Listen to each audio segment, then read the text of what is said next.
Hello, everybody. Welcome to a brand new edition of the Tharries Podcast. Haven't done one of these in a while. Joined by a very special guest today. Someone you'll likely all know, and if you don't, then you should. Really? It's I don't know. I'm surprised people watch me at all, to be honest. But So am I. But I'm not about you, about me. But that would have sounded very callous of me if I'd have said that in reference to you. But yeah. Anyways. I'll be callous. Fine. I think yeah. So first things first. Just gonna talk a little bit about your history on YouTube, how you got started, where you got your ideas from, why you started and stuff like that. Okay. If I can remember all my own history enough properly. That's okay. I started the end of around the end of 2012, I think.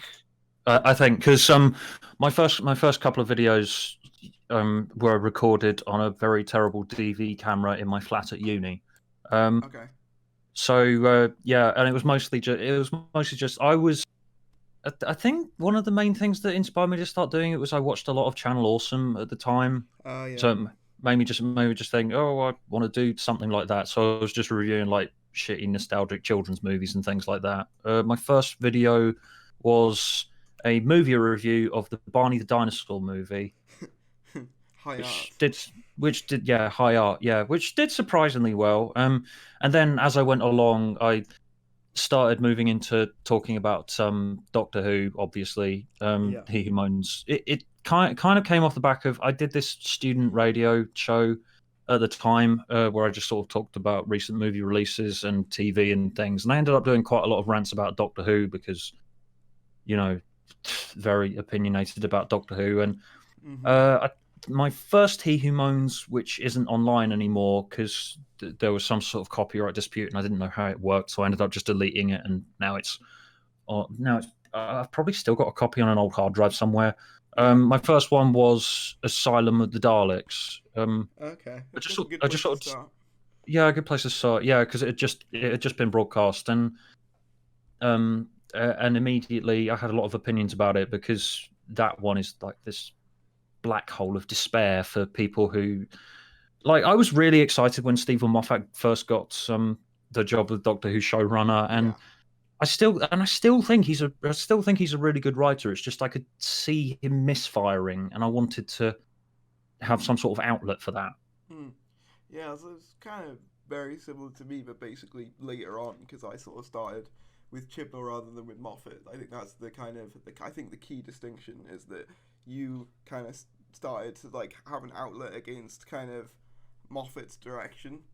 Well, that's the thing. I have respect for Moffat, and I think that the most respectful thing that you can do for someone, I think that as a fan, the most respectful thing you can do is actually stop and think about why is this working or not working for me. No, I agree. I don't agree with this current mentality that's kind of oh, just be grateful for what you've been given, sort of thing. Yeah, I felt that was happening with Moffat, because everyone like myself had been because he gave us such great stories like Blink and Silence in the Library and Girl in the Fireplace and things. That everyone was just like, okay, so he's this amazing writer who's given us these amazing stories. Let's be overly enthusiastic about whatever we're given. But Asylum of the Daleks, there was just Asylum of the Daleks. It was just frustrating watching how he engineered this whole divorce storyline for Amy and Rory, specifically for the purpose of getting them back together over the course of the episode, and I didn't really buy it at all. It was very and I was just like, it's just like, I know that you're better than this. And it was just frustrating. Like I have respect for Moffat, I do. I've never. Like a lot of the jokes that I ended up doing as I continued covering his work over the course of the next few years, where I'd say that Stephen Moffat has such a ginormous brain.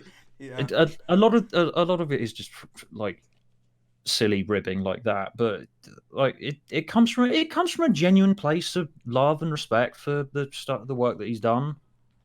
No, yeah, I understand that completely. I think, again, there is a key distinction from just slagging something off and giving it constructive criticism. And, you know, I like to think that what people like you do is more constructive rather than... That's what I try. That's what I try and do. Yeah, I think that's why I try and be nice to Chris Chibnall's work where I can be. It's just, I don't know. I haven't even watched the new one yet.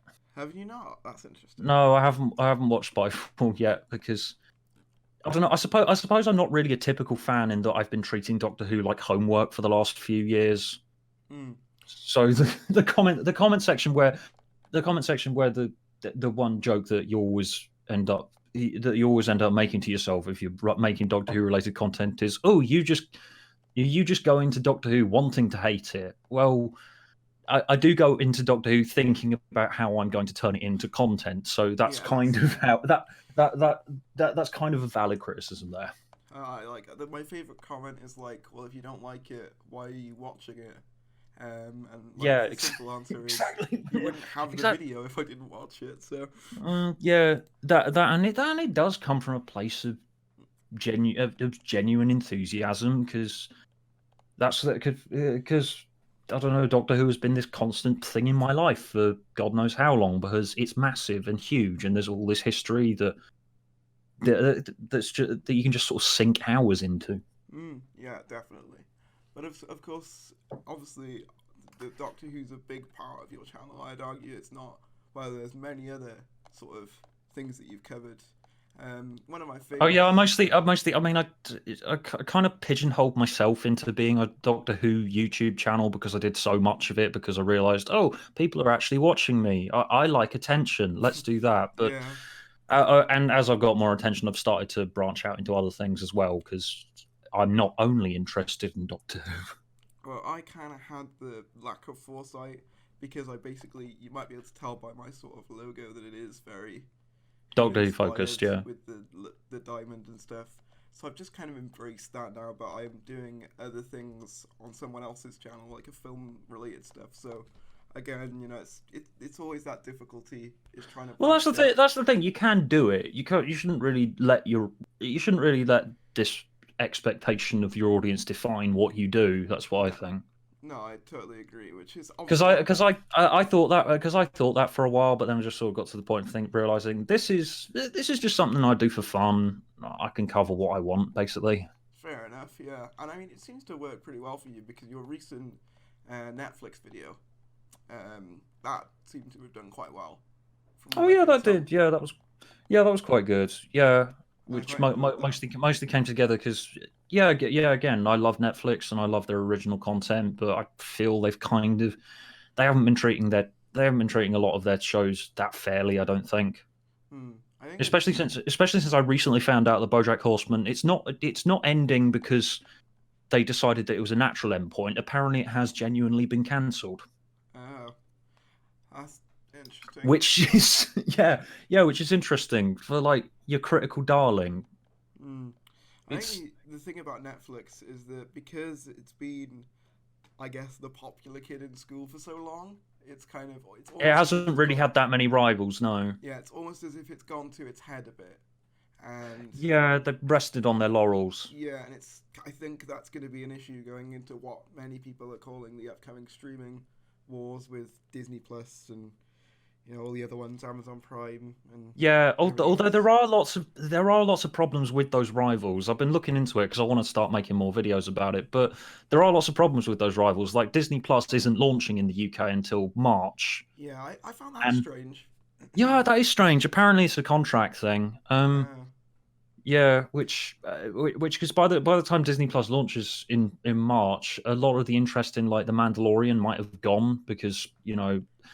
I mean, most of the interest in it was around Star Wars Episode 9 coming out, which will be long gone by the end of March when Disney Plus launches in the UK. I mean, the thing with that, the only way I've watched Mandalorian is because a friend of mine has a server. I downloaded a VPN to watch it. I'm putting together a video already on it. Oh, cool. But yeah, stuff announcement. Like that, yeah. Exclusively here. Make sure you watch this video. It will come eventually whenever I can be asked to finish it. Yeah, that's fair enough. I'm currently working on. Obviously, we get the Spyfall Part 2 coming out tonight, so I'm working on a sort of what I'm calling a double pack review of Oh, both. okay. So that's kind of my next big thing coming up. Yeah, Because I'm probably gonna do Series 12 as like one big video, as I yeah, think I mentioned in my recent update video. I found the title of that video particularly funny. It's the ceremonial boring update video. I don't know many Oh yeah, YouTubers. because I do those every year. They're just me rambling off the top of my head. Yeah, it's just quite funny because you don't know many YouTubers who proclaim their videos to be boring. Well, well, I'm honest. Yeah, That's that's true. That's true. I mean, like I can imagine a lot of content creators being scared to do that in fear of like the algorithm or stuff like that. Like, oh, if I label Oh my well, I've video never boring, understood nobody the will watch it. algorithm anyway, so Does it's anyone understand the you algorithm? know no, it's Does never made YouTube sense. even understand the algorithm? Does YouTube even have an algorithm? I don't know. This is the Does Netflix even have an algorithm? Because I'm always getting advertised shows that I got no interest in whatsoever. I don't Like I even get recently, advertisements for shows like unless I'm I clicking. get those. I'm always checking my promotions folder on my Gmail. And hang on, I was gonna bring this up in the Netflix video, but I ended up cutting it for time. Yeah, hang on. Sorry, I got my email up. Yeah, that's alright. Yeah, the last thing they advertised me was a Jack Whitehall special. Okay. It says Netflix for you, a Jack Whitehall special, and I've never shown any interest in Jack Whitehall on my Netflix account. So it's like, why are they advertising this to me? Yeah. I mean, I'm quite. I need to watch. I'm kind of looking into like watching The Witcher because I'm a Oh yeah, fan I've heard of that's the good. games, and obviously Henry Cavill's playing the Witcher, who Oh played yeah, Superman in the DCEU. So I think that'll probably be quite a good show. Because God knows Netflix needs some new original content. yeah, it needs some new original content now that it's started to lose them. They will end eventually. They need to understand that about their originals. They will end eventually. Yeah, especially like Stranger Things. That's kind of And if ensuing with the cancer. oh yeah, yeah, oh, I was really disappointed in season 3. Yeah, I personally don't watch it. I know people that do. I probably should watch it, but It's just fun and something to switch your brain off to. And being a gorehound like myself, there's lots of really gross, horrible things in it. yeah, So fair enough. that's nice. I mean, like, despite covering Doctor Who, which is like a science fiction monster property, I'm terrible with horror movies. I get really jumpy. Um, like the specific anecdote that I can remember is that I went to go see, I think it was Captain Marvel, and a door opened and I jumped. That's the level of jumpiness that we're talking about with me. See, I'm totally the opposite.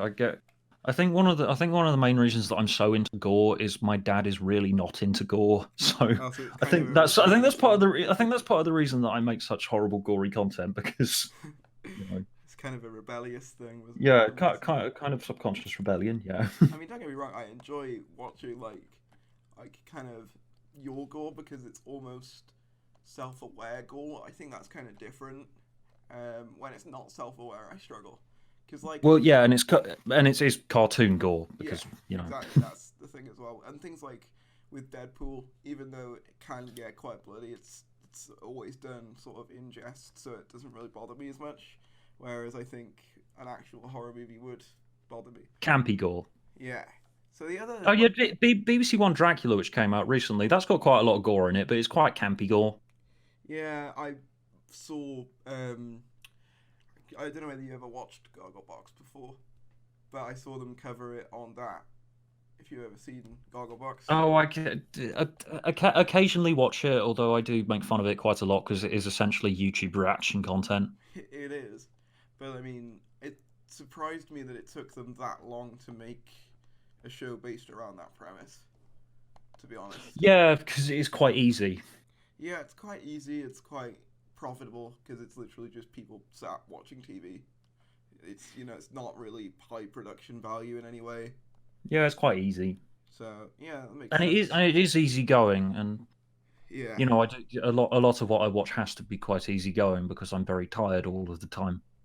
I suppose that's why I've stuck with Doctor Who for so long because it's easy.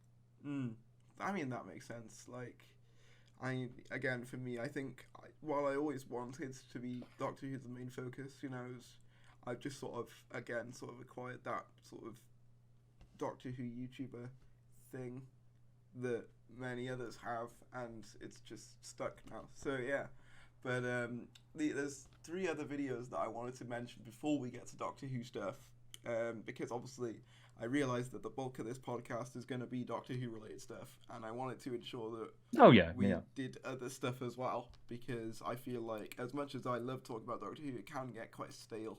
So I was trying to get a couple more things in. One of the videos that I love of yours is the Little Britain video. I enjoy that. Oh yeah, I remember that one. Even though I still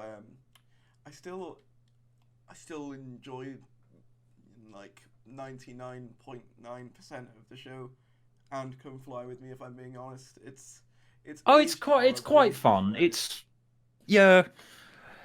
like it's very it's aged. I think it has noticeably aged over the years since it's been on. Because looking back at it now, I'm just thinking this wouldn't really fly now. Oh no, I don't think it would. Particularly Come Fly With Me. I think Come Fly With Me is actually worse than Little Britain was. Yeah. From like, I mean, it's very out there and edgy and offensive, but you can tell it's all done in good humor. So I've got to admit, I kind of enjoy Come Fly With Me a bit, even if it is a bit shonky. I still like both. I mean, the thing is with Come Fly With Me, the trouble I have with it is that I think that with Little Britain, they ran out of concepts a lot slower, because at the very least you had the entirety of a country to pull from.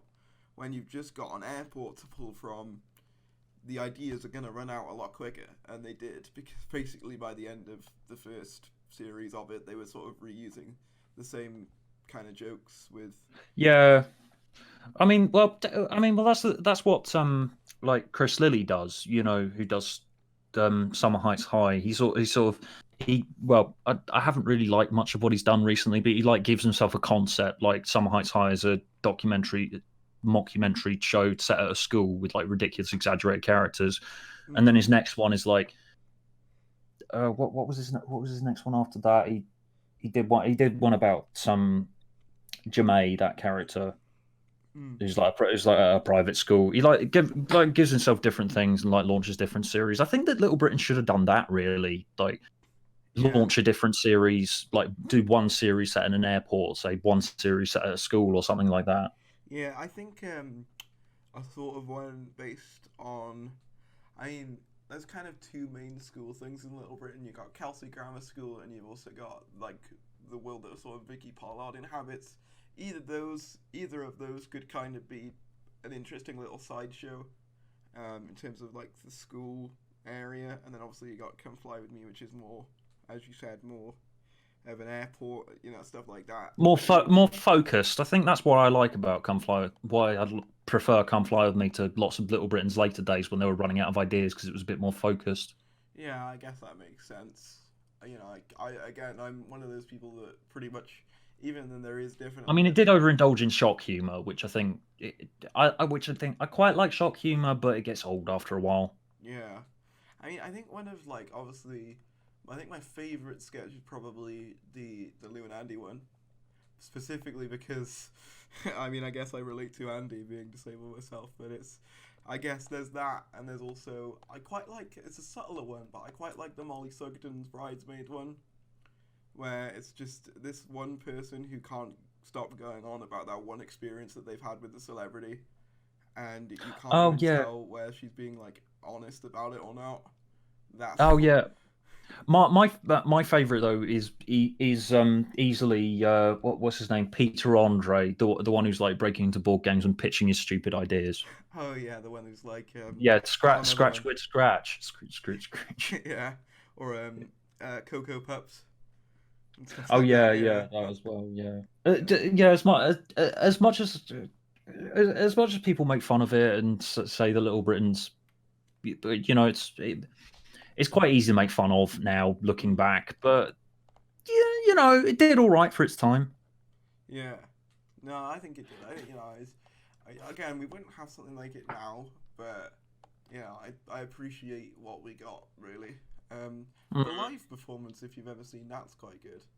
I think mainly because they had some more time to sort of, and they had a limited time, so they had to sort of cram as much good jokes in as they could.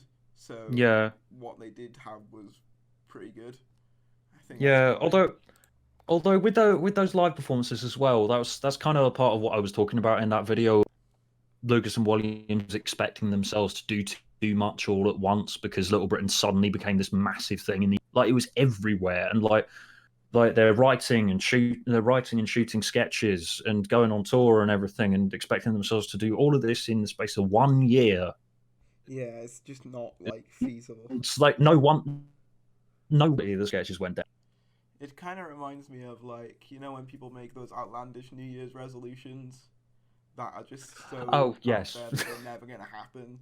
It's yeah, like by the yeah. end of this year, I'm gonna be a millionaire with a yacht, and I'm gonna have like 3 children That's and a why wife. that's why I always give myself reasonable New Year's resolutions that I might actually do. Like I might get a video on this topic done, or Yeah, I mean, I I just might don't go on want to. holiday to this country. Yeah, I'm one of these people that's just like, if I want to do something, I'll do it.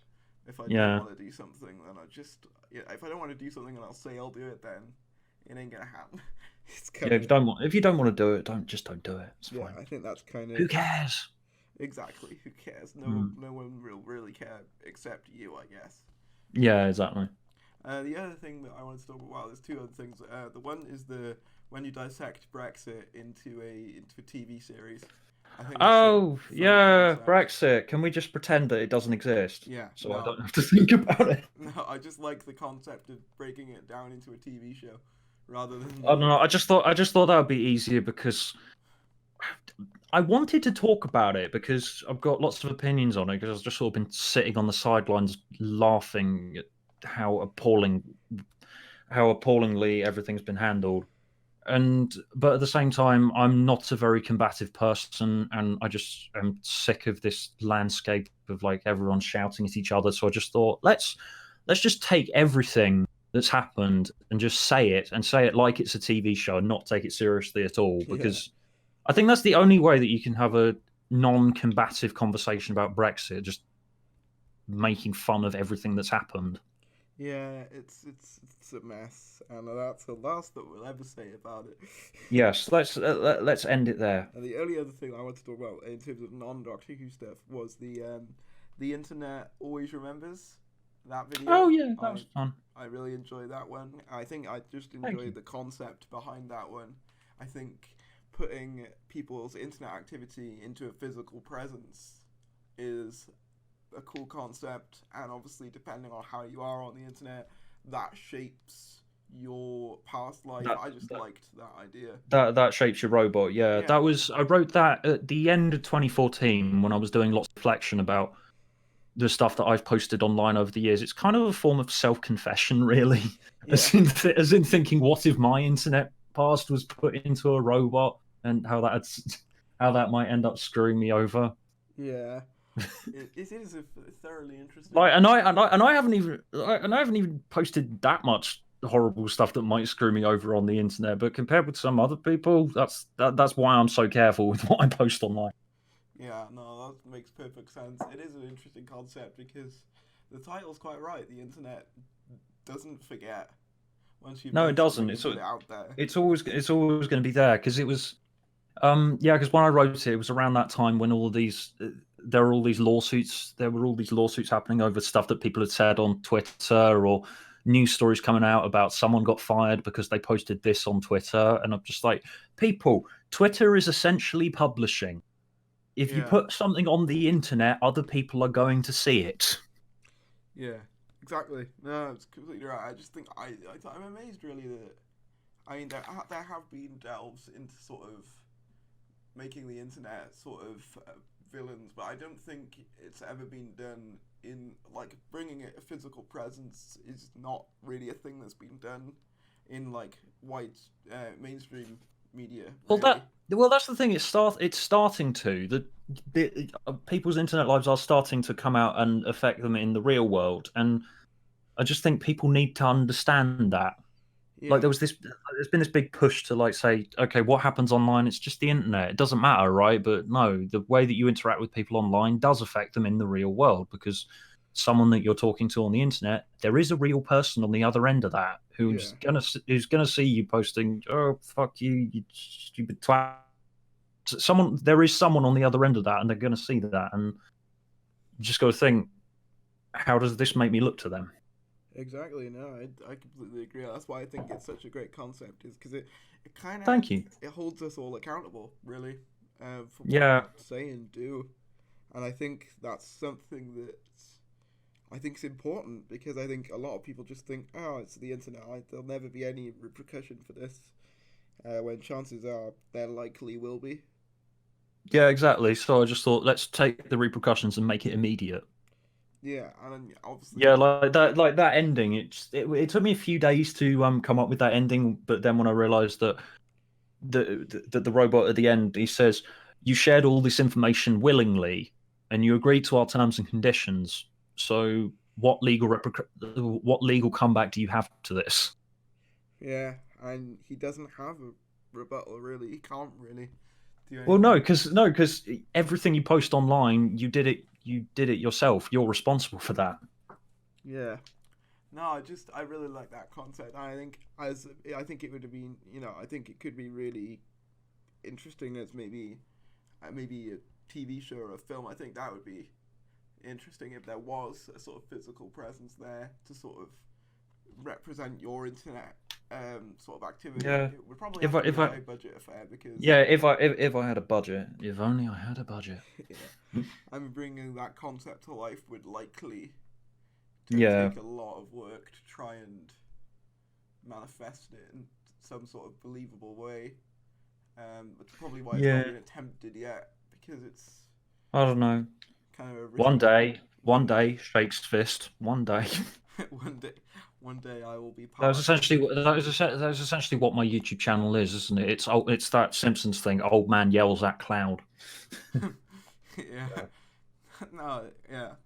So I'm gonna sort of move on to the obligatory Doctor Who section of the Doctor Who. Of course, Doctor Who, that thing that brings us all together. Yeah.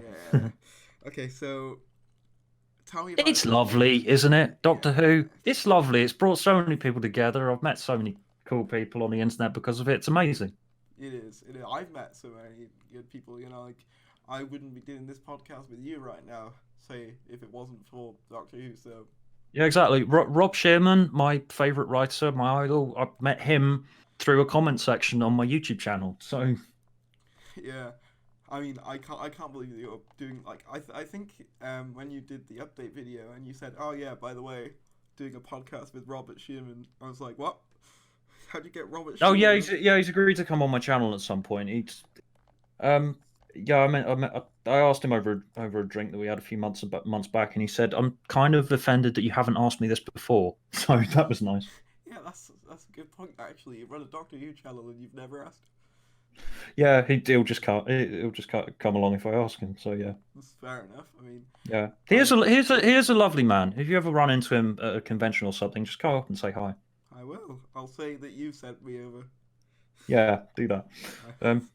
So yeah, Doctor Who. Let's talk about that thing. Let's talk about that thing. So let's just talk about where your history with it began before we get into more recent things. Okay, Doctor Who. My first memory of Doctor Who is watching the Peter Cushing Dalek Invasion of Earth 2150 on a small TV in the corner of my parents' room when I can't remember how old, like 6 or 7, and finding the Daleks creepy and weird. And then I didn't really watch it at all. It didn't really appear in my life up until, like, I think it was about a year before it got revived, when my parents taped Genesis of the Daleks when it was on TV. Mm. And just sort of finding it so creepy and weird. Yeah. Then obviously when it got revived, and literally everyone I knew at school was into it in about 2005. It was my obsession just sort of started from there. Yeah, I mean, I can remember, obviously, my first experience wasn't with that movie, but I do remember seeing the Doctor Who Dalek movie with Peter Cushing relatively early on, and I remember being really confused. Because obviously my first story was Two and the Cyberman well, the first classic story was 2007, and with Pat Troughton. First modern story was The Next Doctor with Tennant.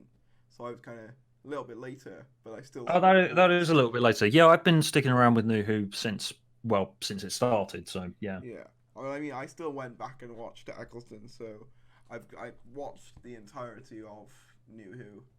Classic Who, there's a lot more gaps in the knowledge, but still. Oh yeah, I obsessively when it came out when it started again in 2005, and obviously the DVDs were being released over and over sort of random classic series were released on DVD over the course of the next like 7 years or so. So I was just buying them whenever I could.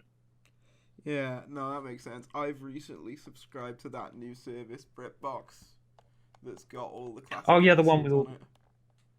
Oh yeah, I wish I'd had that back then.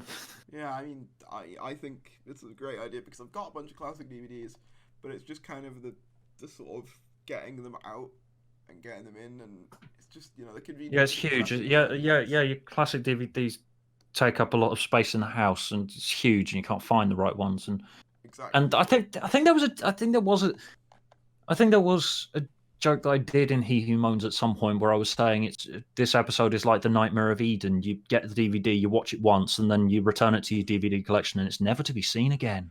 Yeah, I think we've all. So it's like why do I have this in my house if I'm never going to watch it again? I think that's for me. That's Invasion of Time with Tom Baker. Oh yeah, that one just goes on and on and on, doesn't it? It does. I don't even think I finished it. I think it was one of those things where I was just like, I'm just. Yeah, it's not even so bad. It's good, like Twin Dilemma, which I've watched multiple times. So the thing is, I've had some people genuinely say it's good, and I'm just like, you obviously see something in it that I don't see, because all I can see is boring Time Lord politics, and that's about it until the Centaurans come in later. Well, that's the thing about this fandom. We can disagree on all sorts of stuff. I mean, Rob genuinely loves all of it. So, I mean, power to those people who love all of it. Like, there are certain bits that I don't. Obviously, with the current era probably being the front runner at the moment, but even a lot of Capaldi's era, I wasn't a huge fan of. Series 9 in particular, probably being. Oh yeah, that's a bit chonky. It's got Heaven Sent in it though, so it does have Heaven Sent in it. But even I think I didn't really appreciate Heaven Sent when I watched it, so that not even that was. You have to be a particular sort of cynical misanthrope like me to be able to appreciate Heaven Sent, because my mum doesn't like it either. So I mean, it's kind of grown on me now that I've sort of watched it with a fresh pair of eyes, but when it was broadcast, it didn't do a lot for me, so it just kind of furthered my opinion that Series 9 was a bit shit. Which it was. Yeah. It was struggling a bit at that point. It's trying though. That's the thing with Doctor Who. I do I criticized it a lot of the time, but I appreciate that it's trying. Yeah. I agree. I think Moffat's probably the key example of that. I think the key issue is that he just took on too much. Ironically, kind of similar. Oh yeah, easily, yeah. To Matt Lucas and David Williams with Little Britain, he just had too much going on. Like pretty much for his entire showrunnership, because obviously he had He had Sherlock going on in the background. He got involved with the Tintin movie as well. The Tintin movie, he wanted to launch the spin-off Class. He had to do a 50-year anniversary. And with lots of people being quite vocal about Doctor Who at the time, it's honestly no wonder that he deleted his Twitter account. Oh god, yeah. That's like what else? Because apparently just after Asylum of the Daleks aired, people were kind of getting on at him about that. I don't really. I don't blame him for taking down his account. Moffat. Moffat. Yeah. I kind of understand why he deleted his Twitter account in around the time that Asylum of the Daleks was out, because apparently he was having to deal with lots of people just sending him tweets going like, "That was shit, mate." Which I kind of understand. When you've given yourself so much work, you kind of have to like. It's I would understand how it's hard to keep going if you under all this pressure. No, completely. imagine right now if Chris Chibnall had a Twitter account. That's what I was kind Oh of starting God, to think. yeah. It's like I can totally understand why he would get rid of his Twitter account while he was Oh the yeah, showrunner. totally. It's insane, and that's the thing. I don't. That's the thing with season 11. I don't think it's particularly bad. Just I'm not really enthusiastic about it. Yeah, I mean, from seeing your Snuggly Chibnall Time videos, which is by the way a fantastic name Thank you. for a thing, because it's kind of emblematic of his writing style, just being sort of snuggly and safe. Um, Yeah. but like for Well, me, the reason we called it Snuggly Chibnall Time is because Billy was in bed while we were recording it. So oh right, that makes perfect sense. yes. And it's cool to see like the 5P fans still doing stuff because obviously their channel has since Oh been yeah, they've got depressed, lots so of. to speak. Oh yeah, they're lovely people. They've got other things on at the moment though. So That's fair enough. Like we all do, I suppose. Everyone's yeah. got stuff. But I mean, yeah, that's a great name for it. But what I was gonna say is like from what I understand, you're sort of because I would say that what I when it first aired, I was really passionate about hating it. Over time, I've softened, but I would still say that I'm in the firm camp that straight up just doesn't like it. Like, Yeah, I mean, but that's the thing. You can kind of just drift away and come back to it whenever you feel like. I mean, I only really like expect myself to have an opinion on it because channel got where it is by me having an opinion on Doctor Who. oh yeah, that's the same. Well, it's basically the But same thing with you me. can, you can just drift away from it if you feel like it. Like I haven't Yeah, watched the new series. I'll probably watch it at some point, but I'm not really that desperate to watch it at the moment. like don't get me wrong, I don't like it, but I'm one of these people that I enjoy talking about it. Not necessarily. I guess it's not necessarily the act of watching it itself. It's more I enjoy being a nerd talking about nerdy stuff, and I Oh think yeah, that's true. more the sort of like I think a lot of people say things like, "Oh well, why are you talking about this? No one cares about Doctor Who anymore." It's like, well, they do, and it's like even though the show's not for me anymore, I still enjoy talking about it. Yeah, that's true. I mean that was why I continued talking about Moffat's Doctor Who, even though I thought season 9 was a bit chonky.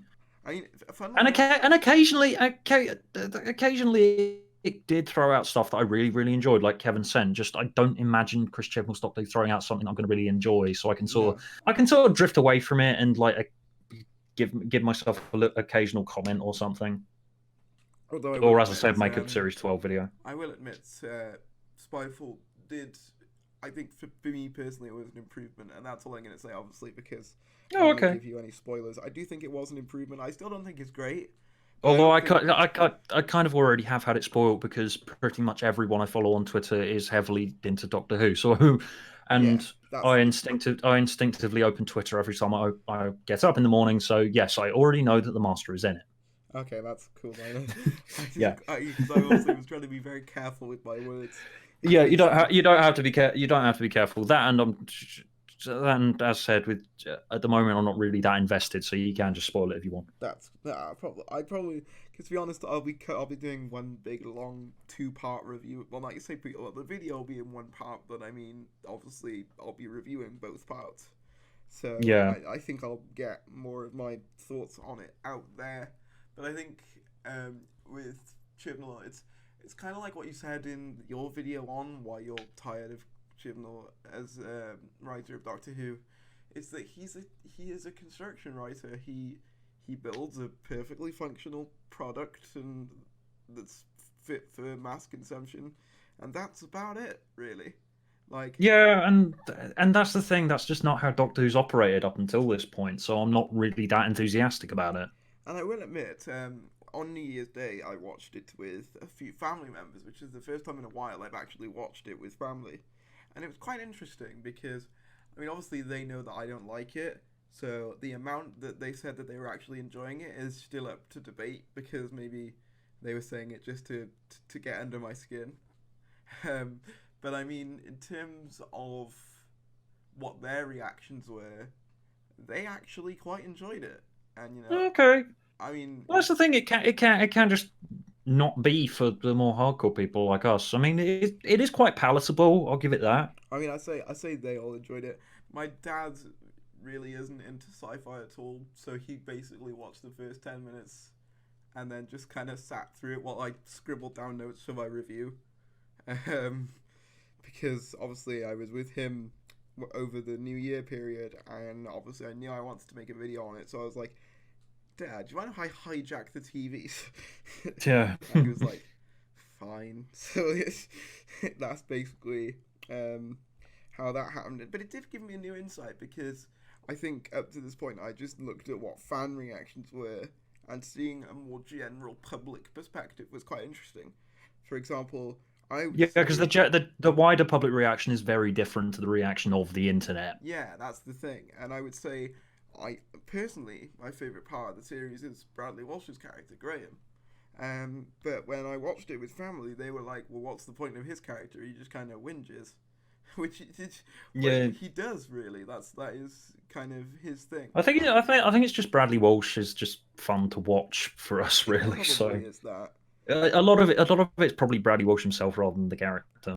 Yeah, like one of my family members said that they couldn't really take it seriously with him in it, because they saw him more as a comedian rather than an actor, which, I mean, I kind of get to a degree, because he Yeah, but is so recognizable. people say that, but Billy Powerful, she was in it, and she ended up becoming incredibly popular. And Yeah, that's true. mm, It's don't I don't it's know, the writing's just not there for me. That's No, why. I agree. It's not there for me either. Um, and I'm not like, I've never said, how dare you enjoy it to anybody. Like, if you enjoy it, that's fantastic. I wish I could enjoy it. That's the thing. I want to be able to. That's Oh the yeah, same. I really want to be able to. I don't want to be unenthusiastic about it. I want to have been so enthusiastic that I wanted to watch it on New Year's Day. I just couldn't really. I forgot that it was on, so I don't really and I blame you. haven't felt the need to. And I haven't felt the need to go and watch it since. I was watching Mandalorian and BBC One Dracula because Fair enough. I feel like watching those. I mean, yeah, that's fair enough. I mean, personally, it's one of those things. Since I've started doing um, YouTube stuff, I'm a lot more switched on to Doctor Who now than I was. Because I remember Series 9, I went through a very similar thing to what you've gone through, where I just kind of, I got rid of a lot of my merch during Series 9. I sort of distanced myself from the show kind of almost entirely. I was debating whether Yes, or not I yeah, wanted to. that's me at the moment where you just sort of forget that you're a Yeah. fan, Well, it's like one of which those is things. sad. It's very sad. It's kind of like in Series 9, I was like debating whether I wanted to be a fan or not anymore. But with this new year, it's like I know I'm a fan. It's just that this era I'm not a fan of.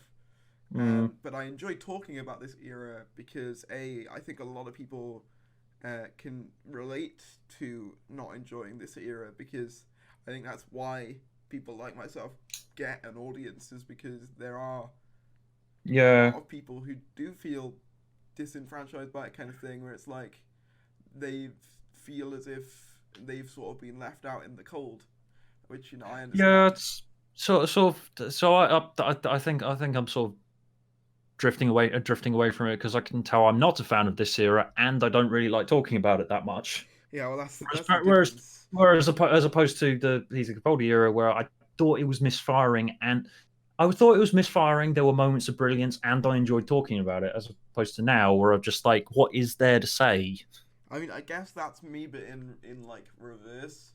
So I felt like I didn't want to talk about Series 9, so I just kind of didn't do. I just didn't. I just almost stopped being a fan entirely and just moved on to other things. Whereas with Series 11 and 12 and onwards, it's kind of like I've become aware that it's just this era that's just like I'm just not a fan of, but I enjoy talking about it. Whereas with Series 9, I didn't. So it's kind of the I don't know. reverse, if you like. That I don't know that and the shouting matches that have gone on the internet. I just think I just find my lack of enthusiasm for it at the moment. Yeah, it's Because so many people think that they've hit the nail on the head when they. Well, I'm one of those, obviously, because I think I've hit the nail on the head. It's that Chris Chibnall is a commercial writer and he doesn't really have much of a vision for it. Mm. Yeah, no, I think you're mostly. I think you like again. I think you're right, basically. Um, Because it's like people think it's this or people think it's that, and it's like would would the Battle of Ranskor would the Battle of Ranskor Kolos or would Arachnids in the UK would those have actually worked? Would those have been any different or less boring with a male doctor? no, well, it'd be just the No, same. it's the writing. It's all the writing. Oh no, I don't think it's the gender. I think Jodie's performance is a factor for me, because there are moments with her that I just do find to be incredibly cringy. Um, She is a bit like a children's TV presenter in parts, isn't that's she? literally what I said in my hopes for like series 12 video that I did a little while back. It was like I hope we see less of the sort of smiling children's entertainer in series 12 and more of her character, because she felt very one note in series 11, very sort of She did a bit, yeah. it's almost like she had to say hip lingo every 2 seconds in order to keep the kids engaged. Kinda, but kinda, but the 12th Doctor was kind of that as well a bit, wasn't he? Yeah, no, I don't. That's the thing. I don't really like it when 12 did it either. The sunglasses, the Oh no, I hated that as well. That's one of the main things I yeah, hated about exactly, yeah. Series 9. It's I don't. I think that's the thing. I don't like it when the Doctor's all sort of hip and cool. I think the only one who could get away with it was sort of Smith, and the reason being is that it's kind of established in his character that he's an old man in a young man's body, so it kind of makes sense for him Yeah. to be So it's bad yeah, with so it it. does kind of make sense. Whereas with Capaldi and Whittaker, there isn't really a reason. It's just how they act, which is that's just something I'm personally not a fan of. But I know a lot of people really enjoy watching 13, and like again, it's one of those things. It's a lot of personal preference stuff. It's a lot of just I stuff mean, I that's like her. She's fine. Just yeah. I think the trouble for me is that I haven't really seen her in anything else. So when people say, "Oh, well, she was a great actress in this," I'm like, "That's great," but that doesn't really apply to me right now, does it? Because I haven't seen her in anything yeah, I else. don't. Yeah, I mean, I don't. I don't think the 13th Doctor has much to her. No, I don't either. It's kind of one of those things when people say, "Oh, she's great in this." That's kind of like to me when you when people say, "Oh, the game will be good eventually." It's kind of like, yeah, It will get good eventually. That and Malcolm Tucker is very different from the 12th Doctor. mm, So you can't really bring up stuff that the actor or actress has been in before, exactly. No, and it's say that's the reason for it. I was kind of like that when 12 first started because I'm a big fan of the thick of it, and I thought, oh, we got Malcolm Tucker as the Doctor, and he's not really like that at all. no, no. I think the thing I struggled with 12 was just how like sort of rapidly his character changed from series to series. Like I guess the like something I can commend 13 on is that so far her characters remain consistent. Um, Yeah, it's like obviously we've got about a series and a bit with her now. Obviously with series 12, and she's still the sort of smiley children's entertainer kind of vibe that they're kind yeah, of it's going for. true. I mean, it's quite broad. So it's Yeah, got quite a broad appeal, I suppose. And if as you said, like the wider audience, you can see the wider audience warming up to it. That's good. I'm happy. I'm happy for them. I'm happy yeah, that the wider audience can appreciate the show in its current state, and people like Jodie. It's just not for me, yeah, and I think and that's personally fine. as well. That's fine. It's sad that I've drifted away from it. I But, think it's fine for other people. I think personally for me, I just kind of wish it was both again. I think I kind of wish Yeah, that it true. was appealing to new audiences and to casual audiences, but also give something for the fans. I think that's something that Russell T Davies did really well, and I think he's probably the only showrunner to get that balance right. Because with Moffat and Chibnall, we kind of went from one extreme to the other. You went from Moffat, who like forced references into things pretty much any chance he could get. Even making his own joke part of the show with the whole what was it? The whole, oh, we get the word doctor from you. That was something that Moffat came up with when he was a child, and he shoved that in, because reference to the thing. Whereas like with Chibnall, it feels like the polar opposite, where it almost feels like he was scared to do that in Series 11 because he saw how Moffat did. He saw the negative reaction that Moffat got, and he was like, right, I won't put any references in then. Because, like, obviously, they don't like the references, so I won't put any in. But then, with Series 12, it feels like, obviously, with a lot of monsters coming back, and, obviously, the Masters coming back, it's like, it feels like that Series 12 is sort of the reaction to Series 11. That's how Chris Chibnall.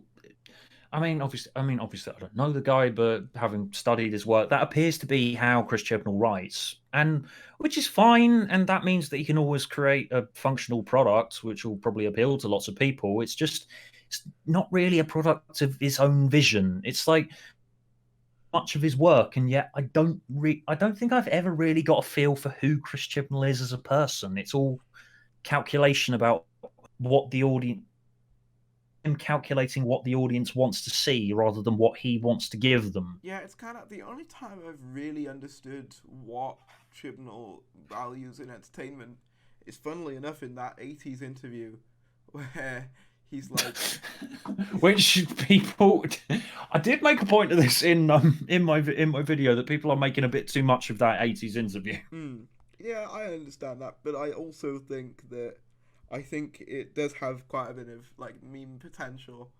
Meme potential, sure, but it doesn't really say that much about him, because I'm remembering who I was when I was a teenager, and it's completely far right now. Yeah, that's true. I think it's to get out of that interview is a meme, and that's it, really. Yeah, I think that's what I take out of it. I don't really hold him to that interview, really, like a lot of people seem to. It's funny, I'll admit that. It's funny watching it now, but I don't think it's that representative of who Chris Chibnall is now. Yeah, no, I agree with you. No, I watched Some Born and Bred, the TV series that he did way before anything with Doctor Who and things, and that's the most boring show ever. Yeah, the most boring show ever. Yeah, that's totally completely removed from anything that he's done ever since. So, that's the thing with writers. You are always changing. Yeah, true. I mean, I've never watched Broadchurch, but like a lot of people apparently like Broadchurch. Yeah, a lot of people like it. It wasn't for me though. I'm not a huge sort of detective kind of, well, not sort of so much detective, like kind of murder mystery things. Like, they're not really my cup of tea. Like, I think my mum really likes them, the sort of murder mystery thing. She like watches a lot of like crime dramas and stuff like that, and true crime and all that sort of thing. Well, Broadchurch, it has got wide appeal, and I see why people like it. It just wasn't really for me, and it just sort of dragged on a bit. Yeah, no, that's why I did. Oh, I think I did. What did I do? I did a video which was Broadchurch in 60 seconds, where it's just like episode 1. Oh my god, a child has died. Who is the murderer? Episode 2. We need to find out who the murderer is. And then it just continues like episode 3. Who is the murderer? We still haven't found out who the murderer is. And then episode 8. Oh, it was that person all along. It's just like very simple, but yeah, broad appeal, and I see why. I just don't really find myself that enthused by simplistic things, like simplistic premises. And I guess that's what Series 11/12 is. Yeah, simple, and that's why I'm drifting away from it, because new Doctor Who has been very new Doctor Who over the entire time that I've watched it has been very adventurous and experimental. You get lots of weird different episodes, like Blink, Heaven Sent, the ones that I talk about, obviously, and also ones which lots of people didn't like Love and Monsters. That's very different to, say, Impossible Planet and the Satan Pit. Yeah. It tries lots of different things. It tried lots, whereas Series 11 was more of the same thing. Yeah, and then like with Series 12, it just kind of feels like everything that people didn't like, he's tried to do it once, kind of thing. It's like, okay, you want the opening sting back? Here's the opening sting. You want old villains? Here's old villains. You want the companions to do more? Well, here's the companions doing more. And I think the problem is that he's just taken too much on. It's just like, okay, either I do my complete own thing, or I do every single thing that the fans want. There's no in between, and I think that's what there needs to be, personally. Yeah, I think the rise of the internet is the problem. Yeah, and like because now there's so many creatives who are aware of what's going on the internet and what fans expect of them. Because this reminds me of the Sherlock special, The Abominable Bride, from several years ago. Yeah. Which I did a review of at the time, where I was like, before I went into this, I was really concerned that because it was hyped up as this one-off. Okay, we've done time set in the modern time, so now we're going to do a one-off where we do a classic Sherlock Holmes. So I was very worried that they're going to pay close attention to what the fans are saying and say, "Oh, what does this all mean? How is this connected up to modern day Sherlock?" Yeah. And when it's like, I just want a mystery. Yeah, exactly. I think it would be cool to have like one episode. It's the modern day Sherlock cast, but in classic times. You don't really have to connect it up to this whole thing. And it's like, and similarly, like with Star Wars, people hated Last Jedi, so let's pander to them and try and construct something that is entirely geared towards that. And Rise of the Skywalker was a complete mess as a result of trying too hard to please the fans. So it's like, if these creatives are too aware of what people online are saying, they'll try far too hard to try and construct something that will please those people on the internet, rather than actually speaking to themselves and what the direction that they think the story should go in. Yeah. No, I completely, I agree. It's as I said, it's kind of finding that balance. Like, you don't want... that balance of writing something for your audience and writing something that you think your audience needs. Yeah, like, that's what I mean. It's kind of like Series 11 feels like, just doing something for, not the audience, and doing it for, like, gearing it towards, like, the most people possible rather than the established audience. And Series 12 kind of feels like the opposite of that, where it's like, okay, I'll gear it as much as possible towards the fans. And I feel like maybe by Series 13 we'll actually get a sort of happy middle ground. It'll kind of almost be like a Peter Capaldi situation, where in Series 8 he's too dark, where in Series 9 he's too light, and then in the middle they eventually find a middle point. They eventually get it right, yeah. So maybe I should skip Series 12 and just wait until 13 comes out. Maybe, I don't know. But it's but an interesting thing. I problem. Chris Chibnall writes too much to aware of his audience. I think too aware of what people expect, and that's the thing. If I go into something knowing that I'm going to get what I expect, if something's not going to surprise me, then I find it hard to be enthusiastic about it.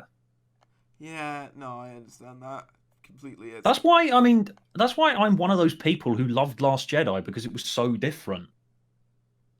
Yeah, no, I think I kind of get that. I mean, personally, for me, I think it was not that it was too different.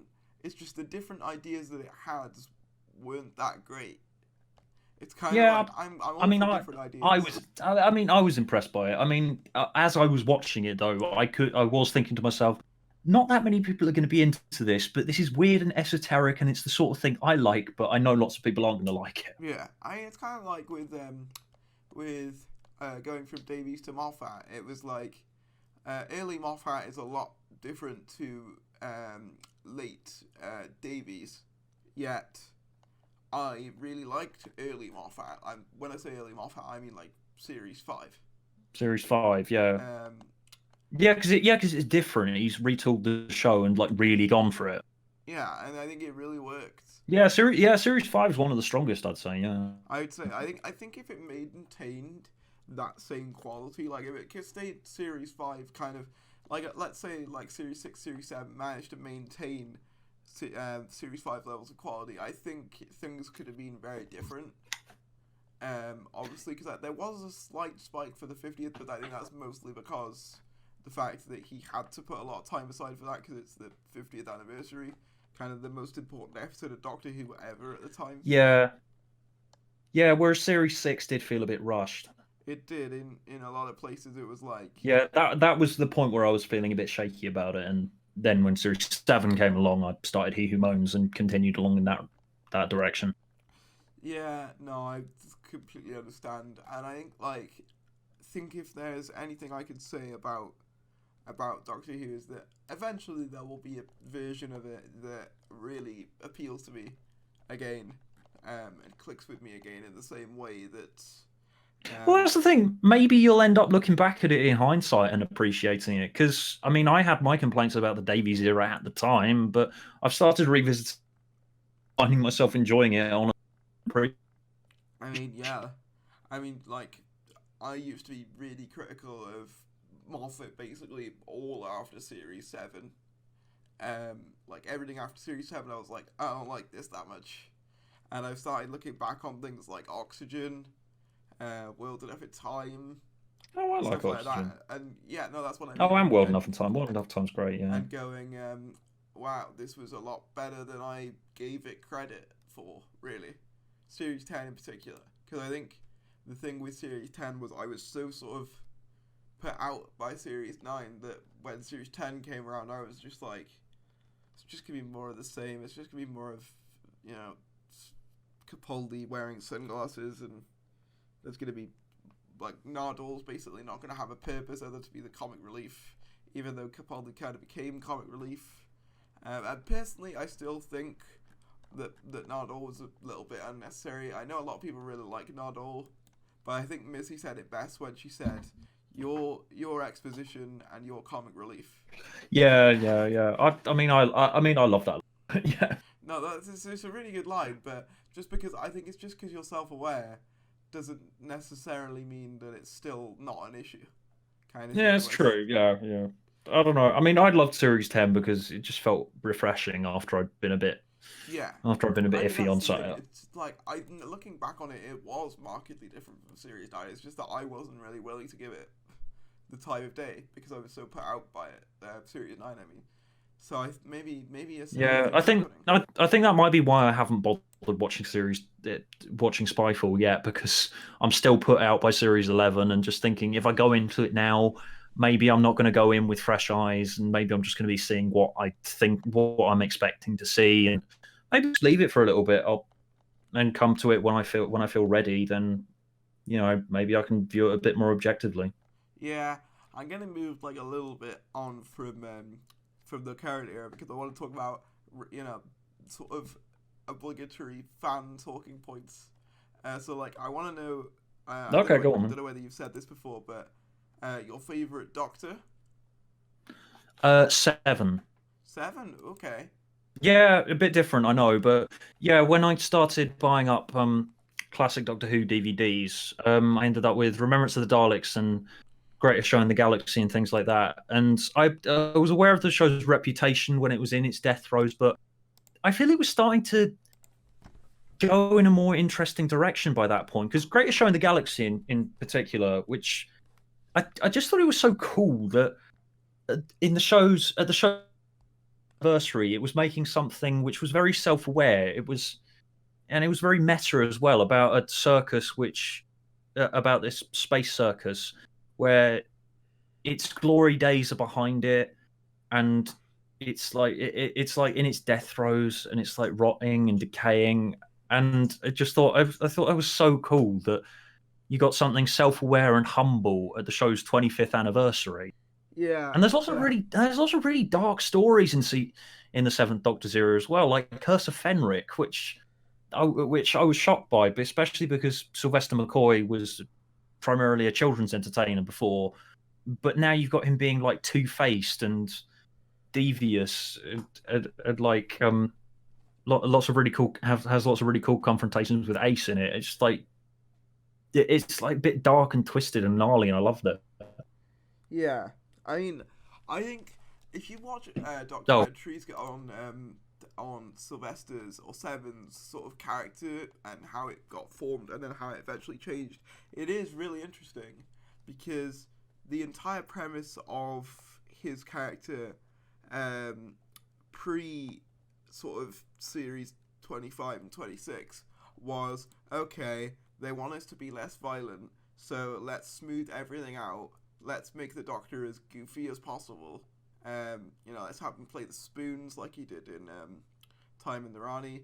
And then sort of after that, you had like them go, like they saw the response to series 24, and they went, okay, people don't like just light fluffy Disney style Doctor Who, so we'll change it to more darker. And I think that's what they wanted to do anyway, but they were kind of it's got layers to it. Because I know Andrew Cartmel was not happy with the first sort of few stories of Sylvester's run, because but Pip and Jane Baker were brought on to pen Coy's introductory story, Time in the Rani, and obviously they took Cartmel under their wing, which resulted in Time in the Rani, which was kind of a weird amalgamation of Pip and Jane's kind of ideas and Cartmel's more sort of dark, intricate style that he'd become to be sort of known for. So yeah, that's a kind of interesting thing to note, is that the comedic thing was sort of the direction until they realised that wasn't going to work. But what I think is interesting about you can see them struggling, but yeah, no, you could see that they were they were really jumping through hoops to try and appease the BBC, and it wasn't really working out in their favour. But it was kind of like, what was I going to say? I've lost my train of thought. Point is, I completely understand McCoy, because, I mean, to me, he is he has the sort of chess master element, the sort of two-sided element that I really like the Doctor to have. Oh yeah, I love that. Yeah. And I think that's one of my. Oh yeah, and like you said, they found their feet by the third season of it. Yeah, that's the thing. I still think season 26 is one of Classic Who's finest. Yeah, I would agree with that. I would say thing is, Classic Who. I'm gonna be honest, a lot of Classic Who that I've seen, maybe it's just because I've watched a lot of the ones that people recommend, but for a lot of it, considering the time period and all the holes that they had to jump, I think it's incredibly solid. Yes, a lot of it's really ahead of its time, because they had so much content to make over such a short space of time. It's very experimental and different. Yeah. And I think that's one of the things, obviously, I know I said I was going to sort of move on from the career, but just to make a sort of slight comparison, I think it's part of the reason I don't gel with 13 is because she's so confident in what, she's almost too good in that way. A lot of the interest of a two-sided character is kind of gone a little bit, which is what I admired about Seven, and the second Doctor in particular as well. Had that in, spades. He could turn very quickly. Yeah, it's because they had such tight deadlines, and that's what I like. I like productions that are quite rough around the edges and aren't quite sure what they're doing, and you're never quite sure where they're going. That's why I loved, as I said, Last Jedi so much, because it's so weird and different and kind of dark. Yeah, cool. I can understand that. Yeah, I mean that, and as opposed to the Chibnall era of Doctor Who, which I feel, as I said, is it's just a bit safe, and I don't know. I don't really get excited by that. That's why I think Snuggly Chibnall Time is such a clever name. It's just because it shows how safe it's kind of become. I suppose it is a very appropriate name now that I think about it. Reading too much into it, maybe it was just. Yeah, you were, but I suppose now that you've made that point, it is kind of appropriate name. Yeah, because I just think that it's almost like, how with modern Simpsons, it's kind of been sanitized down to the point where any sort of edge that it had is kind of gone. Yeah, that's what Chibnall's Doctor Who feels like. It almost feels like Doctor Who run through a computer, where it's these are the elements that work, so I'll put them all into a sheet. It's like the Disney remakes almost. These are the elements that people want to see, Um, So therefore, this is what we will do with it, highlighting this is an element that I have discovered, so I will put it into my components. yes, I like you could call it Yeah, something it's just like very robotic. you Yeah, could like call it like the Marketatron, and you could just yeah, have like the yeah yeah. As I said, that's why it's palatable. It's just not very exciting to me. yeah. I think you were right in saying that certain messages like the Doctor Who has always been left. It's always been to the left. I think an element of it is that politics can be like whatever they're sort of like showing us can be really interesting as long as it's written well. I think that's kind of the thing. Is I feel like a lot less people would be up in arms about things like the Trump guy if he was written well. Yeah, but where he just comes across as being there for the sake of it. Yeah, exactly. He just kind of feels like, oh, there's our obligatory Trump 2018 Yeah, reference I because do, I do, I everything's do. got to have a Trump Yeah, reference. but yeah, and it's kind of hard to make that point because lots of people are kind of reading far too much into the whole politics angle. I think Yeah, because like there's stuff there to criticize, yes, but it's not the main issue with the Chibnall era. The main issue being it's just palatable. It's not adventurous. I'll admit I used to be one of those people who was a lot more sort of up in arms about the political stuff, but now I'm just kind of like, eh, Mm. it's kind of one of those things. Well, It's it's just part of it. when you yeah, like when you step away from it and just when you step away from it a bit, it's easier to view it with fresh eyes. Yeah, I think that's the thing. I still don't think I'll ever really like Series 11. I don't think there'll ever be a time where, gosh golly darn, wasn't Saranga Conundrum such a classic episode of Doctor Who?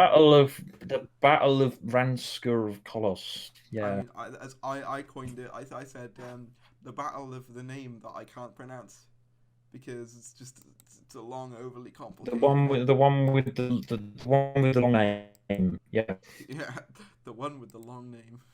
That's basically what it was, and it's like I just hope that I think it just finds Chibnall just finds his own identity.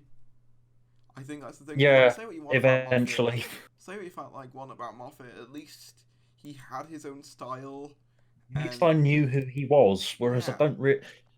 Whereas I've watched so much Chibnall stuff by now, and I don't really know who he is. Well, this is the thing. I've watched about a series and a bit of his Doctor Who, and plus all the episodes that he's penned, and I still don't know. It's like it's one of those Yeah. things. It's so it's just too safe for me. But like, yeah, one of the things was I going to ask you favorite episode of Doctor Who, like so one classic and one modern, because trying to I kind of separate those two when I ask that question Classic because and they're so one. different. I always say Fury from the Deep because Is that the one that was recently yeah, going to get remastered? to get an animation. I always Yeah, say Fury from the Deep because I have this very visceral memory. There was a cassette tape of which had like cassette tape of the missing soundtrack with Linkin narration. I remember getting out of the library when I was a kid. Like, this is another. Oh yeah, this is another of my earliest Doctor Who memories. Well, getting the cassette tape of Fury from the Deep out of the library when I was a kid, and it giving me nightmares. Oh wow. Horrid, creepy crawly. Yeah, I always say Fury from the Deep. Although, can I really say that it's my favorite classic Who serial, given I've never seen it because it's been missing for 50 years? Probably Yeah. yeah, so yeah. If I can't say Fury from the Deep, I'd say Greatest Show in the Galaxy because I like narratives that are meta and it's quite humble, and I think that's quite nice. I mean, I think for me, in terms of classic Who, I always sort of flip flop between two. I always flip flop between Genesis and Tomb.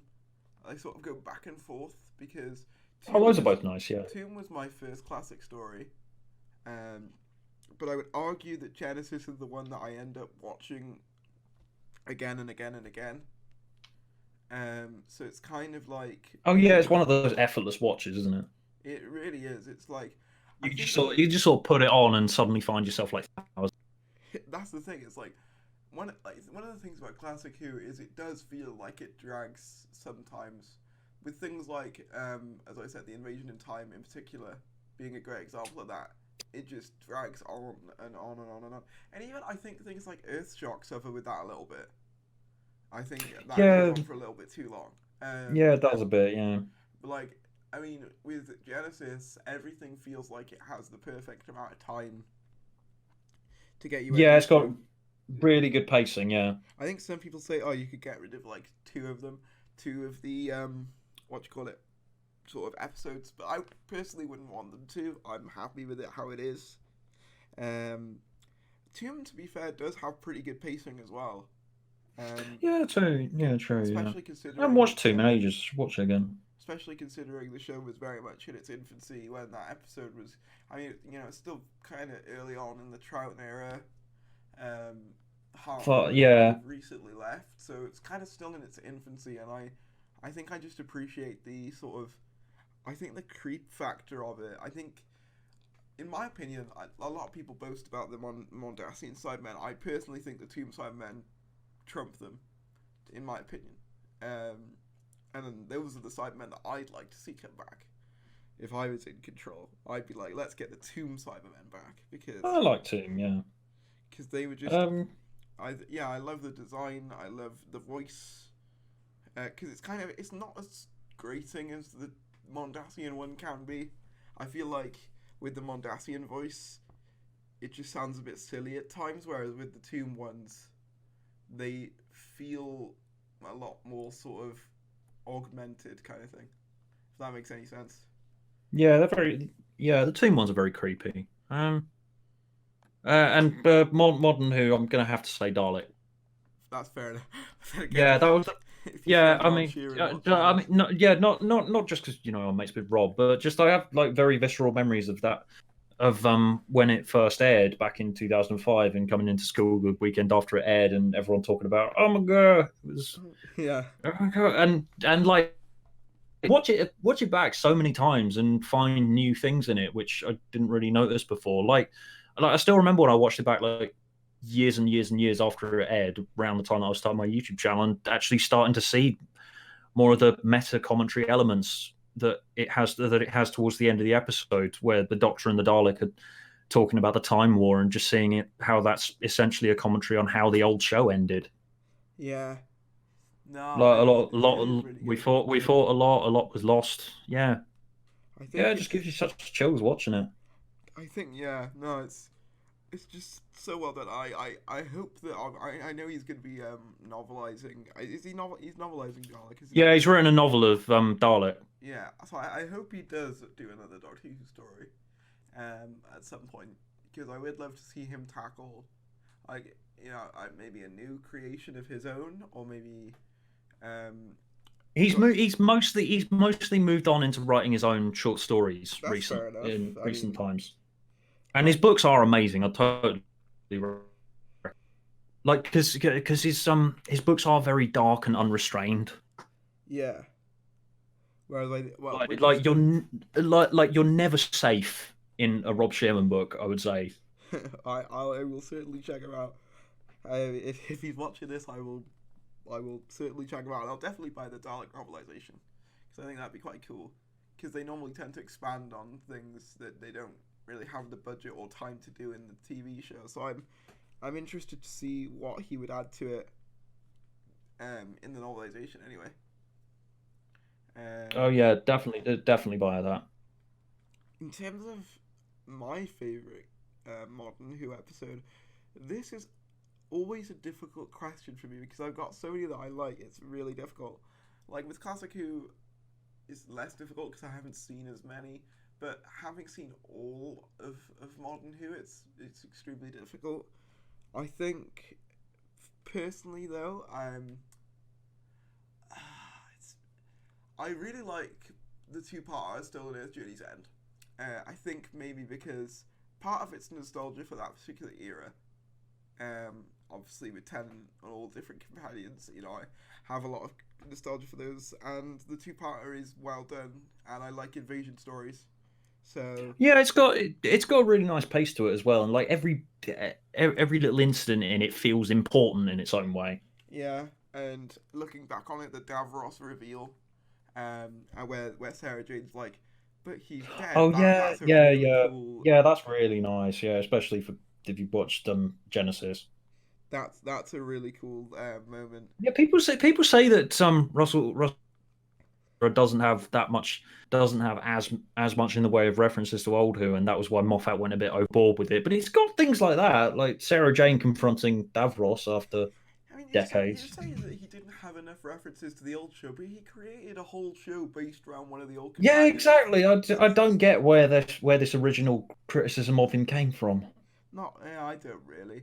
I mean, I I mean, suppose it's back at the time. I said, in terms of style, it's quite different from the classic show. I mean, like the format's very different. I mean, I suppose when New Who was in its infancy, it what did seem like a huge departure from classic Who, but yeah, because I kind of joined later on, I watched basically classic Who and modern Who at around the same time. I've never had that kind of distinction as much.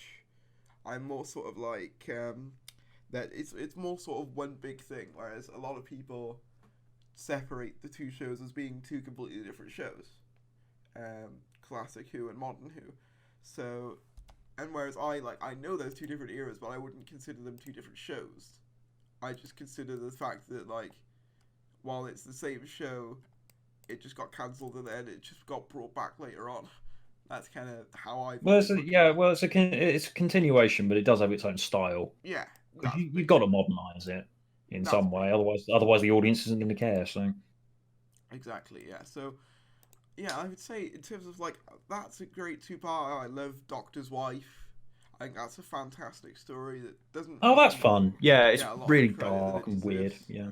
Um, what else do I like? 11th Hour is just incredibly solid, and I can't really find that many faults with it. And I do come back to it quite a bit as Oh well. yeah, I like that one. So yeah, there's a lot. What did you say for favorite again? For Dalek. yeah, Dalek, of course, Rob Shew. Yeah, I mean Dalek's fantastic as well. To be fair, like a lot of early Who's Oh, Blink as well. Obviously, we haven't mentioned Blink. Blink, yeah. I mean, the thing is with Blink, I think it is slightly, ever so slightly overrated.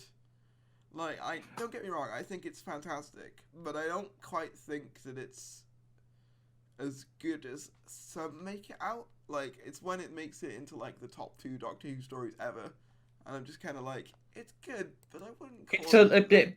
It's a little story, and it's very well structured. I really like the way it's structured. Yeah.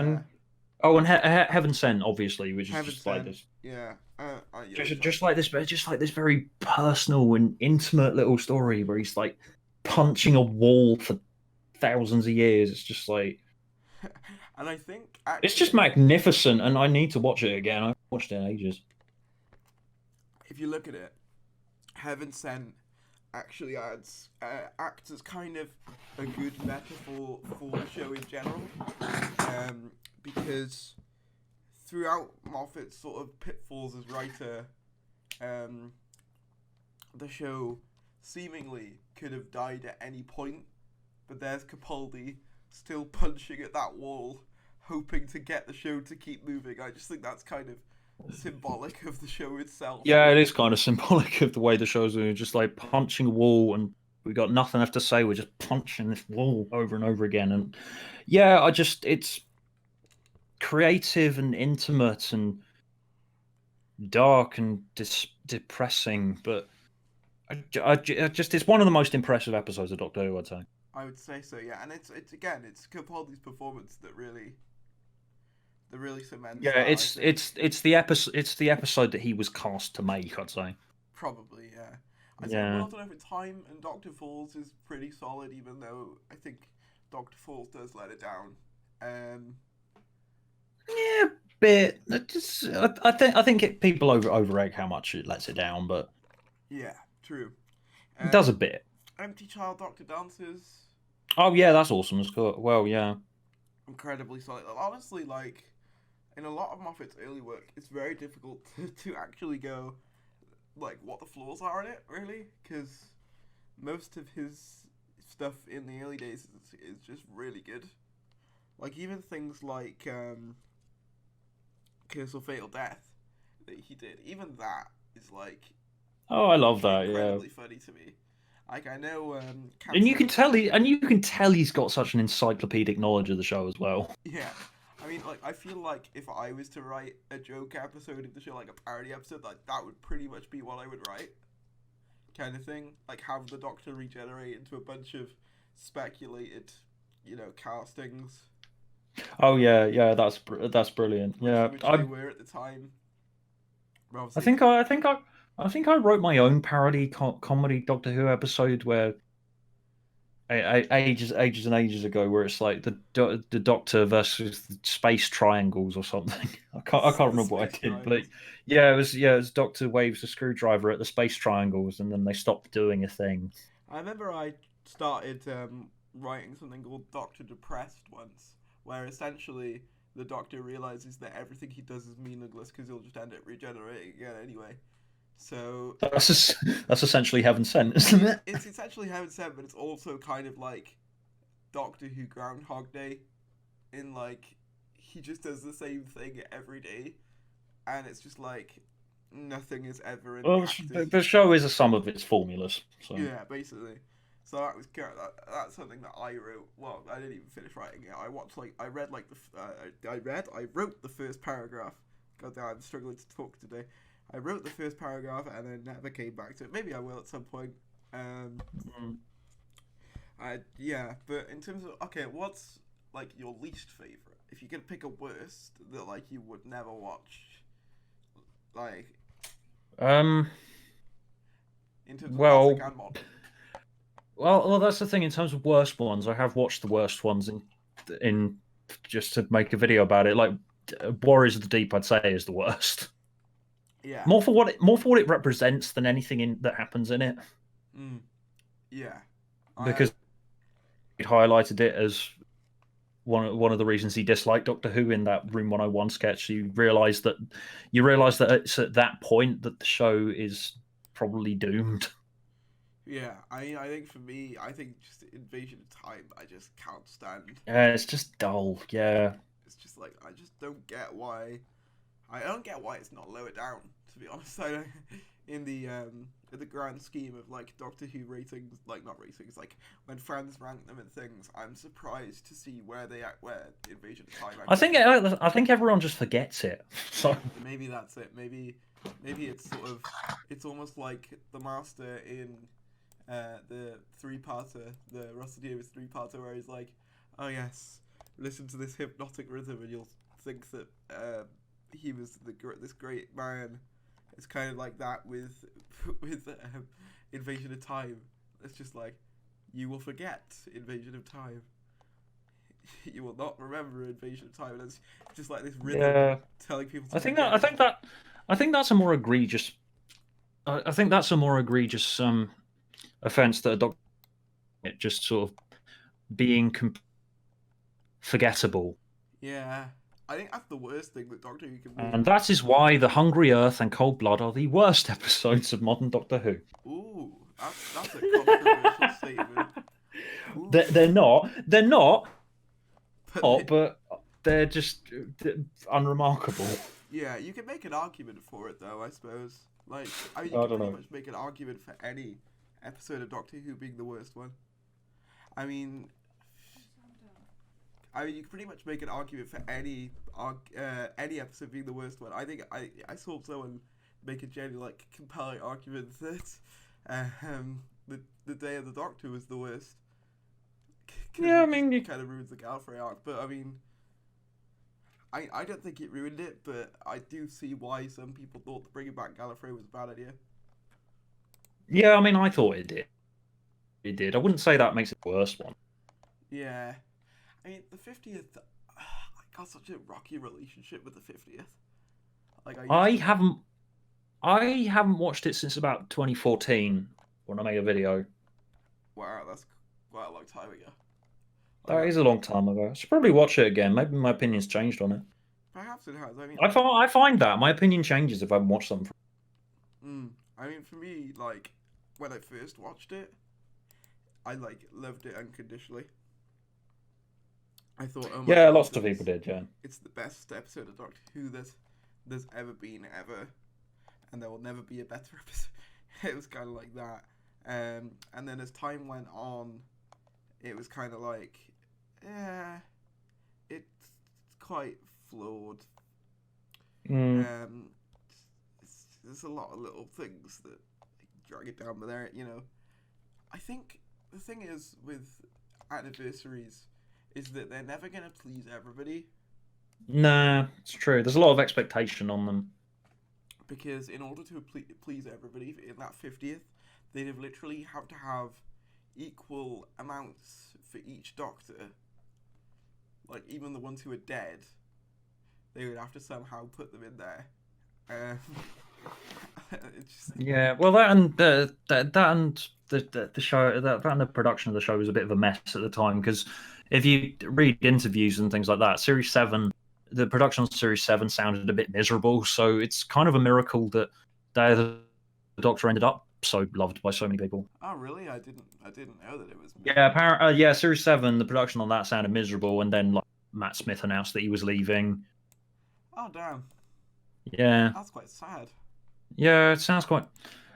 Yeah, it sounds a bit. It sounds a bit hellish. So I can't understand that.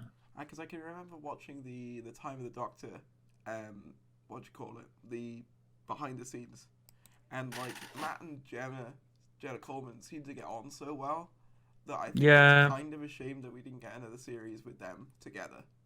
Where they it is a shame. Flesh out their like relationship a bit more, but I mean, don't get me wrong. I think Series 8 works better with Capaldi, but I do think at the same time it would have been interesting to see Smith's Doctor go down a darker path similarly to the 7th Doctor. Yeah, I did like Matt Smith. Yeah, so did I. He's probably up there. I think he's my top 5. I'll have to re-rank the Doctors again at some stage, because my old ranking, I remember watching it, and I think my opinions on it has changed somewhat since the last time I did it. So yeah, it's a difficult list though, because it's one of those things that it's entirely personal preference, and it's always going to be changing whenever a new actor gets. Yeah, it's always going to be changing, and depending on what you've watched recently, that series is so huge that no one person can hold an equal amount of affection for every end of the series. So, and as I said, it's always changing. Exactly. Rank the Doctors, people were always telling me, Stuart, do your ranking of your favourite Doctors in order. So I ended up making it as an April Fool's video one year where I didn't the indication of what it actually was. Colin has... And I still get requests for that. Stuart, can you make your Doctor Who? Can you make a Doctor Who rankings video but properly? And it's like, didn't you get the point of that video? It's the fact that I don't have a ranking. Yeah, because I remember you saying something like, Colin Baker has a rainbow coat. And it was just like the next. He is the stylish one. He is the stylish one, and then it's just the episode, just like that. The ranking of 6 just ends then. Yeah. It's just the next one. I don't know, because a lot of your rankings can kind of sound a bit arbitrary. And I said I'd never really think about it that deeply. So yeah, I mean, I'm kind of the opposite. I'm always thinking about weird Doctor Who stuff quite deeply. Like, I'm one of those people that really interested in the lore of the show, kind of in that kind of weird. Oh, I'm interested in the lore as well. Of course, it's just I have a problem with ranking things, and because I'm a ditherer. Fair enough. I mean, as I said, I will probably re-rank them at some stage. I want to rank the Masters at some stage as well. Although I'll probably wait till Spyfall is over before I do that. Because maybe Sacha Dhawan might... I should probably actually watch that. Yeah, I mean, I would. I mean, if you want... I'm more interested in BBC Dracula at the moment. I really enjoyed the first episode of that. I mean, that's fair enough. Again, although apparently I've heard episode 3 is apparently a mess, but yeah, I'm probably going to watch episode 2 later. Personally, as I said, I'm not that into the sort of the horror genre in general, but if I can see why people would enjoy it, because obviously yes, it's written by gross and horrible. Moffat and Gatiss as well. So yeah, I'm glad to see that Moffat's doing other things as well. That's nice to just that he's not. Yeah, it's good. I'm going to continue following his stuff. Mm. Yeah, and maybe he'll come back to the show one day. Like, I think as a guest writer in like 10 years' time, maybe like Yeah, 5 years' maybe. time, I think he'd be a welcome addition. I think he just doesn't really work on his own. I think that's the problem Mm. with Moffat in particular, is that he needs someone above him to go, "Are you sure about this?" Yeah. Rather than him just having complete creative freedom. He kind of reminds me almost like of a George Lucas esque um, type person, where it's like um, when he did the prequels, he had complete creative freedom, and it ended up being something that, while it Yeah, wasn't terrible, whereas with the original trilogy, he had other writers. yeah, and I think that's mainly the reason why Moffat kind of suffered later on, is because he did like a lot of the stuff himself, and he didn't really have anyone to say, maybe we should change No, this, or maybe no, just no. Let's not bring just back Gallifrey just and make it about just Clara no. Oswald. Yeah, yeah, just no. Just no. I mean, the problem is with Chibnall. I think there needs to be the opposite of that, where I feel like there needs to be someone just to say, yes, do something creative. No, don't just go for the safest option. Yes, do something different. You won't get Well, I don't know criticism. because the show lost a lot of lost a lot of viewers towards the end of Moffat's tenure. So I don't know. Maybe it's higher ups of the BBC who want him to play it safe. I mean, because there are lots of exterior factors. I mean, we always like to talk about the showrunner, but there are Yeah. lots of exterior factors going on behind the scenes. I mean, that's something I kind of heard about Chibnall too. Like, the reason he got the job in the first place is that they kind of wanted a more safe showrunner that was going to ensure Yeah. decent ratings. That's what I've heard anyway. And I guess from Well, yeah, the and I big, understand. Yeah, I mean, I'd understand that. I think the trouble is though is that Doctor Who's not a very safe property. It's not Yeah. something it's never been very safe. No. Um, in terms of like, well, its entire premise is just weird to begin with. Mm, A weird space wizard traveling around in a blue police box from the '60s who just takes people on random space dates. It's kind of a weird concept for a show when you really break it down. yeah.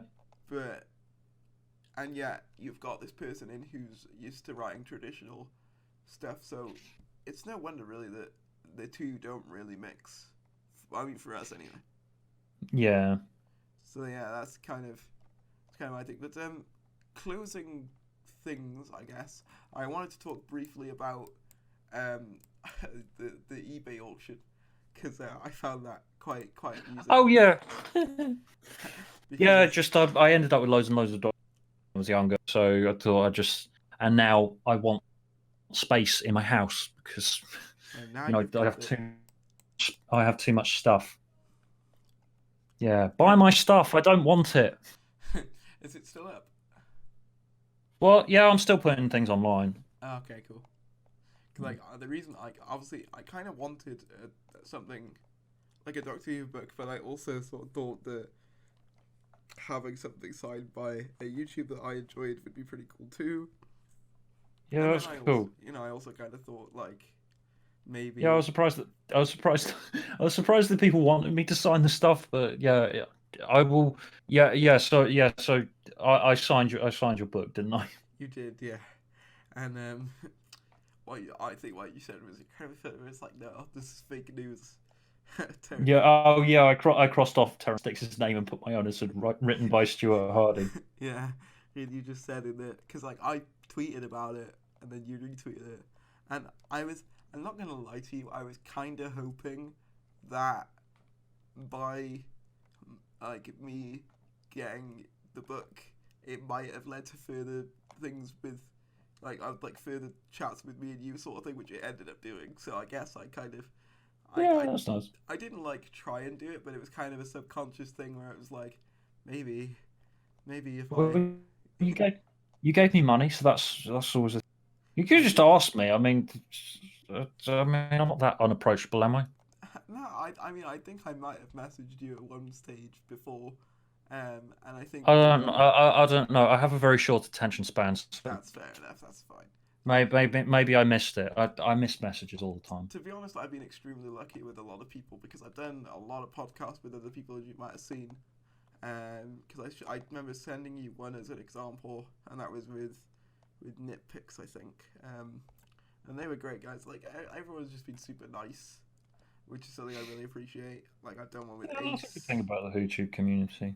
Yeah, and I mean, like Will Grantham, who created the Absorbable Off. Oh yeah, he's shown up in my comment sections a few times. Yeah, well, he does his own channel called Channel Pup now, and he's basically sort of become my internet dad. Because whenever I need advice, he's that's there. lovely. So yeah, it's kind of a weird Doctor Who YouTuber family tree. Yeah. I mean, he doesn't really do a lot of Doctor Who stuff anymore. He's focused on, like, the Sonic movie was kind of his main thing at the moment, along with, like, Marvel stuff. He does occasionally dip back into Doctor Who stuff as well, though. So, yeah, I mean, again, thanks so much for doing this. I realise it's probably the most disorganised podcast ever, but I assume... That's all right. Well, you had Snuggly Chibnall time, which part of the point of that is that it's hilariously disorganised, and me going, "Hello, I'm Stubagful." Yeah, and then you just get the rest of the 5 Who fans on it. Yeah. Like we're the rest of the 5 Who. Yeah. It's hello, we're on a thing. This is us recording our voices. Yeah. Yeah, and it's like yeah, it's just good. Yeah, thank you so much for doing this. By the way, it's just that's fine. If you ever want like beef or anything, let me know, I suppose. Yeah, sure. And subscribe to the Stubagful channel. Yeah, sell promo time. Yeah, make sure you subscribe to Stubagful. Hey, Stubagful. Is there anything else that you want to? Buy my stuff on eBay. I don't want it anymore. Buy your stuff. It's how this happens. So, I mean, if like you buy it, who knows what will happen? Maybe. Who knows what will happen to you? I will pass on my curse. I have a possessed copy of one of my Target books is possessed, and if you buy it, then terrible things will happen. I think that might like discourage people from buying it, but I mean. The internet people on the internet make videos about cursed objects, so it might be an interesting thing. It might go viral. Who knows? Oh yeah. Also, the merch store that I have that no one's bought anything off also is full of cursed items. So buy something on there as well. Yeah, and something interesting might happen. Yeah. Okay. Thank you everyone for watching. Thank you to Stubagful for coming on. Thank you. That's all right. This is I've probably been out of practice with the podcast a little bit. So I'm probably going to do more in the future, and I will see you